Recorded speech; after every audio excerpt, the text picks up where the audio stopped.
ami, pas très religieux, qui a mis enceinte sa copine alors qu'elle n'était pas mariée.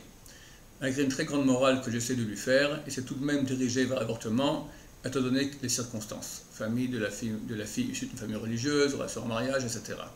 Aujourd'hui, cela fait 2 mois qu'elle a avorté et c'est pour elle et lui la descente aux enfers. Son couple bat de l'aile dans tous les sens, la fille fait quotidiennement des cauchemars, restant souvent des présences autour d'elle, etc.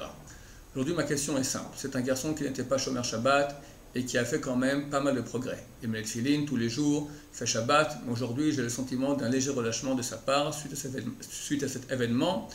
Il pense qu'il n'a pas de tchouva possible pour ce péché. Je me dirige donc vers vous pour vous poser la question directement. Y a-t-il une tchouva possible? Quelles sont les directives qu'il doit suivre? Bien sûr qu'il y a une tchouva pour tout. L'exemple, le roi David, ce grand sadique qui va et qui a une relation avec la femme de son général, apprenant qu'elle est tombée enceinte, il fait tuer le général. C'est un péché beaucoup plus grave que vous avez fait, et néanmoins, il est le plus grand Baal Tchouva de l'histoire. Il a fait Tchouva, il a appelé un tzaddik, la 4e roue du chariot divin. Il faut savoir que le Baal Tchouva, le lieu où règne un Baal Tchouva, aucun tzaddik parfait ne peut accéder. Donc il y a eu erreur, mais la réparation est possible. Et si on croit à l'erreur, il faut croire aussi à la réparation. Très souvent, les gens croient à l'erreur, mais pas à la réparation. Donc décide, qu'est-ce que tu es? Tu es croyant ou pas? Si tu es croyant, crois aux deux. Si tu es croyant, il ne faut pas croire non plus au péché. Donc si on croit au péché et à ses conséquences, il faut croire aussi à la réparation, elle est possible. Il y a ici 2 péchés, je dois vous dire sincèrement, je ne sais pas lequel est le plus grave des deux, les deux sont graves. Il y a non seulement eu le problème de l'avortement, mais surtout celui d'une relation avec une femme qui est nida, c'est un issour qui est carrette, c'est extrêmement grave. D'autant plus si l'avortement a lieu avant 40 jours après la conception, donc c'est déjà moins grave. Il faudra tchouva absolument sur les 2 choses. À propos de la nida, première chose à faire, arrêter tout contact physique. C'est nécessaire, c'est éloigner des femmes, vraiment, vraiment, vraiment.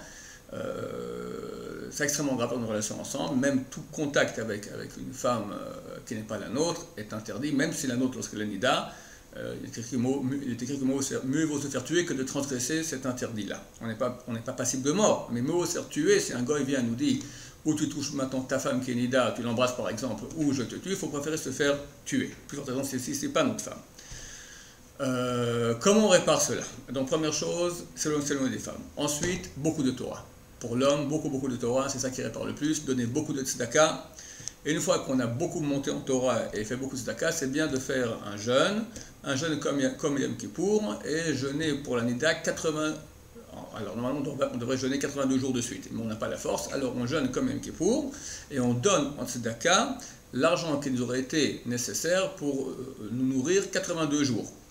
Pas besoin des choses onéreuses, on peut acheter un peu de pain et de margarine, on regarde combien il nous faudrait pour une journée, on va dire 10 € par exemple, on donne 820 €. Je donne un exemple. Ça c'est pour l'homme et pour la femme. La femme, elle ne peut pas vivre la Torah comme l'homme, elle doit beaucoup se renforcer en tsniout, c'est la plus grande réparation. Des femmes qui m'ont contacté pour le péché le plus grave qu'une femme peut faire, l'adultère. J'ai été voir les grands tzadikim et les kabbalistes ici à Yerushalayim qui m'ont dit, si elle veut tout réparer, qu'elle se renforce beaucoup en tsniout, en loi des pudeurs juives. Je repose la question plus tard, parce que j'étais quand même étonné, c'est un péché extrêmement grave. Elle m'a dit, bien sûr, si elles font ça, elles influencent les autres aussi à être en tsniout, elles iront au Olam Haba, et nous, même qu'on leur a conseillé ça, on ira aussi au Olam Haba pour cela. Ça, c'est pour le problème d'avoir des relations avec une femme nida. En ce qui concerne la réparation de l'avortement, c'est pas compliqué. Simplement, vous renforcez beaucoup en Torah, vous venez des bons juifs, et les deux, vous créerez après, ensemble ou pas ensemble, ça c'est à savoir, c'est vous qui déciderez, vous créerez des familles juives modèles, et vous éduquerez vos enfants dans la Torah. Cela réparera tout ce qui a été fait au niveau de l'avortement. Donc ne vous inquiétez pas, au contraire, prenez cela comme un tremplin pour bien avancer. On peut réparer, Dieu nous demande, l'erreur elle est presque inévitable, on est dans ce monde un gros Yetzirah, mais on peut réparer, et c'est dommage de ne pas réparer. Rabbi Yonah donne l'exemple de quelqu'un qui était en prison, et ses amis ont fait une grotte comme ça, un tunnel pour sortir de prison, et lui il est bêtement resté en prison. C'est un idiot, ouais, il fuit. Tu as maintenant l'occasion de fuir, de pouvoir sortir de prison, sortir maintenant du péché, et arriver à être aimé plus qu'un tzaddik parfait. Tzaddik parfait, il y en a eu 4 durant l'histoire. Moshe Rabbeinu, le roi David, le premier, ne sont pas parfaits. D'accord? Un Baal Tchouva, quelqu'un qui a fait Tchouva, il est plus haut qu'un tzaddik parfait. Donc il y a eu péché, mais il y a réparation. Donc je vous bénis de faire une grande réparation. Sachez que vous serez très aimé par Hachem. Ces remords que vous avez maintenant, c'est le début de la Tchouva. On vient de faire maintenant, on est en train de sortir maintenant un parcours de e-formation sur la Tchouva, donc consultez-le, vraiment le mode d'emploi de la Tchouva, et vers Hachem, vous pourrez avoir une chouva totale, vous serez des balais de chouva totale qui sont le plus grand degré qu'on peut avoir. Dans l'Olam Haba, le Zohar, il dit qu'il y a 6 niveaux. Le plus haut niveau, c'est les chassidim, ceux qui font beaucoup plus que ce que Dieu nous demande. Le 5e sont les balais de chouva et les 4e sont les tzadikim.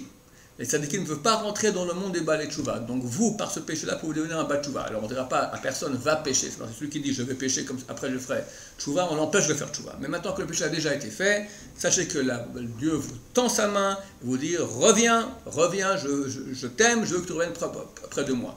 Et si vous faites cela, vous serez choyé, aimé par Hachem. D'autant plus que Mashiach arrive très bientôt. Et là, Baruch Hachem, chacun, on verra votre vraie valeur, le bal de chouva. Amen.